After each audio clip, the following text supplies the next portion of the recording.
Hi అండి. Welcome back to me Najma channel. ఏంటి long videos పెట్టట్లేదు అనుకుంటున్నారా? ఏం లేదండి. అమ్మ వాళ్ళ ఊరికెళ్ళాను కదా పండక్కి. సో, అక్కడ నెట్వర్క్ ప్రాబ్లమ్ వల్ల పెట్టలేకపోయాను. ఈ వీడియో అయితే మేము పండగ అయిపోయిన పక్క రోజు బీచ్‌కెళ్ళామండి. సో, ఏ బీచ్‌కెళ్ళాం, ఎలా వెళ్ళామన్నది చూపిచ్చేస్తాను రండి. మా మమ్మీ వాళ్ళు ఉండేది బిట్రగుంటలో అనమాట. సో, అక్కడి నుంచి 9:30కి పినాకినీకి బయలుదేరామన్నమాట. 1 అవర్‌లో నెల్లూరు రీచ్ అయ్యామండి. ట్రైన్ దిగేసి అలా సైడ్‌లో నిలబడ్డాము. ఈ లోపల నాకు డబుల్ డెక్కర్ ట్రైన్ కనిపించింది. సో, అది కూడా వీడియో తీసేశాను. ఎంతమంది ఈ డబుల్ డెక్కర్‌లో జర్నీ చేశారో కామెంట్ చేయండి. నేనైతే ఇప్పటివరకు ఎక్కలేదు. సో, అన్ని ట్రైన్స్ అన్నీ వెళ్ళిన తర్వాత బయటికొచ్చేసాము. ఈలోపు మా బ్రదర్ వాళ్ళ ఫ్రెండ్స్ బైక్స్ తెచ్చిచ్చేసారండి. సో, అక్కడే టిఫిన్ చేసేసి బైక్‌లో స్టార్ట్ అయ్యాము. మరి ఎక్కడికి వెళ్తున్నామో, ఏ బీచ్‌కి వెళ్తున్నామో ఇప్పటివరకు చెప్పలేదు కదా! మీకెవరికైనా అర్థమైతే గెస్ చేయండి. అలాగే కామెంట్ కూడా చేయండి.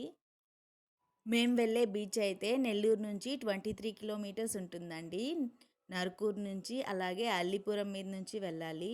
సో, ఈ పాటికే మీకు అర్థమైపోయి ఉంటుంది మేము ఏ బీచ్‌కి వెళ్తున్నామో. మేము అప్రాక్సిమేట్‌గా 11కి స్టార్ట్ అయ్యామండి. అప్పటికే చాలామంది బీచ్‌కి వెళ్తున్నారు. ఎక్కడ చూసినా బైక్స్‌లో, కార్స్‌లో, ఆటోస్‌లో ఎక్కడ చూసినా వాళ్ళే ఉన్నారు. ఆ రోడ్డంతా బీచ్‌కెళ్ళే వాళ్ళతో నిండిపోయి ఉన్నారు. కొంతమందయితే ఎర్లీ మార్నింగ్ ఎళ్లారేమో రిటర్న్ గూడా అవుతున్నారు. అప్పటికే ఎండ చాలా ఎక్కువుందండి. సో, మధ్యలో మేము ఆగి పిల్లలకి స్నాక్స్ అలాగే కూల్ డ్రింక్స్ తీసుకొని మళ్ళీ స్టార్ట్ అయ్యాము. అలా వెళ్తుండగా ఇక్కడ ఒక ఇండస్ట్రియల్ కనిపించింది. ఫర్టిల్ గ్రీన్ అంట. ఇది ఏంటి అని గూగుల్‌లో సెర్చ్ చేస్తే ఎనిమల్స్ ఫీడ్ మేకింగ్ అని వచ్చిందండి. సో, ఆల్మోస్ట్ మేము రీచ్ అయిపోయాము బీచ్‌కి. కోడూరు బీచ్‌కొచ్చామండి. సో, చూడండి ఇప్పటికే చాలామంది కనిపిస్తున్నారు. ఇక్కడ ఒక చర్చ్ గూడా ఉంది. ఆ చర్చ్‌లో వెళ్ళి అందరూ పార్కింగ్ చేసుకుంటున్నారు. సో, లోపల చూపిస్తాను రండి మీకు కూడా. సో, మనం గూడా చర్చ్‌లోకి వెళ్ళిపోదాం రండి. చూడండి ఇలా అందరూ పార్కింగ్ చేసుకున్నారు బైక్స్‌ని, అలా వెహికల్స్‌ని. ఇక్కడ వాష్‌రూమ్స్ కూడా ఉన్నాయండి. వచ్చిన వాళ్ళు అక్కడే డ్రెస్ చేంజ్ చేసుకుంటున్నారు. అలాగే ఇక్కడ చాలామంది కుకింగ్ గూడా చేసుకుంటున్నారండి. ఇక్కడే బీచ్ నుండి వచ్చేసి ఇక్కడే కుక్ చేసేసుకొని తినేస్తున్నారు. ఇంకా మేమైతే స్టార్ట్ అయిపోయాం బీచ్‌కెళ్ళడం. ఇక్కడ ఫిషెస్ కూడా ఫ్రై చేసి ఇస్తున్నారండి. ఇంకా బీచ్ లోపలికి వచ్చేసిన తర్వాత చూడండి చాలామంది అయితే వచ్చేసారు. నేనైతే ఇంతమంది వస్తారని అస్సలు ఎక్స్పెక్ట్ చేయలేదు. ఈద్ అయిపోయిన పక్క రోజు చాలామంది ఇలాగే బీచ్‌కెళ్తారండి. అదెందుకో నాకు తెలీదు. కానీ చిన్నప్పుడు మేము కూడా అలాగే వెళ్ళేవాళ్ళము. మా నానమ్మ వాళ్ళతో, బాబాయిలతో అందరూ కలిసి వెళ్ళేవాళ్ళము. ఈవినింగ్ వరకు మునిగేవాళ్ళము. తర్వాత చాలా తగ్గిపోయిందనుకోండి. కానీ మేమైతే బీచ్‌కొచ్చి 8 ఇయర్స్ అయిపోయిందండి. మా చిన్న బాబు పుట్టిన తర్వాత అస్సలు రాలేదు.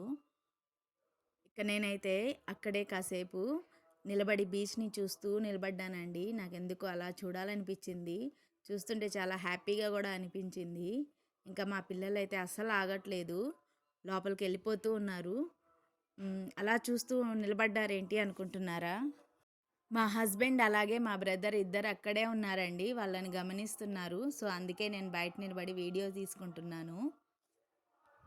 మా పెద్ద బాబు అయితే స్టార్టింగ్‌లో కొంచెం భయపడ్డాడండి. మా చిన్న బాబు అస్సలు భయపడలేదు. చూడండి ఎలా లాక్కెళ్ళిపోతున్నాడో లోపలికి రమ్మని వాళ్ళ డ్యాడీ దగ్గరికి. అలా వాళ్ళు ఆడుకుంటూ అక్కడే చాలా సేపు ఎంజాయ్ చేశారు.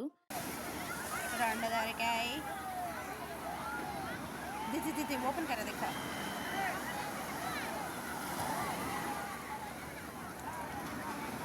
क्या हो खा दे आप ऐसे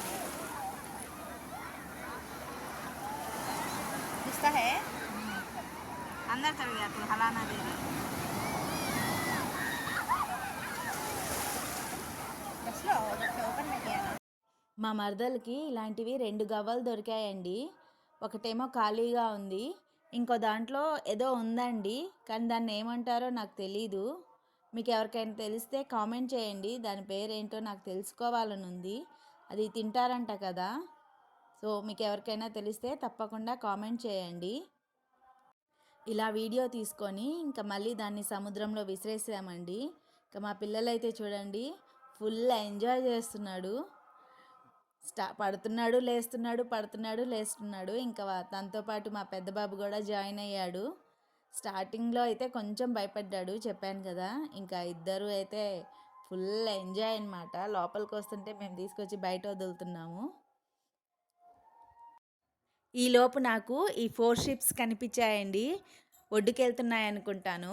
ఈ 4 షిప్స్ చూడగానే నాకు నాగ చైతన్య మూవీ తండేలు గుర్తొచ్చిందండి. సో అది కూడా క్యాప్చర్ చేసేసాను. అందరు చూడండి చాలామంది ఆ షిప్స్ కనిపించగానే ఇలా వీడియో తీసుకుంటూ ఉన్నారు. కొంతమంది అయితే అసలు పట్టించుకోలేదండి, వాళ్ళ పనుల్లో వాళ్ళు ఉన్నారు. ఇంకా మేమైతే ఫుల్ ఎంజాయ్ చేసామండి. సో ఇక్కడ 3:30 అయిపోయింది. ఇంకా మళ్ళీ మాకు 4:45కి పినాకిని ఉంది. సో మేము వెళ్ళిపోవాలి. ఇంకా ఇక్కడ చర్చ్ ఉందని చెప్పాను కదా, వేలాంగిని మాత చర్చ్ అండి. అది కూడా చూపిస్తాను, ఒకసారి చూసేయండి. ఇది మెయిన్ చర్చ్ అనమాట. చర్చ్ అయితే చాలా పెద్దది ఉందండి, చూపిస్తాను మీకు. మొత్తం చాలా ప్రశాంతంగా కూడా ఉంది.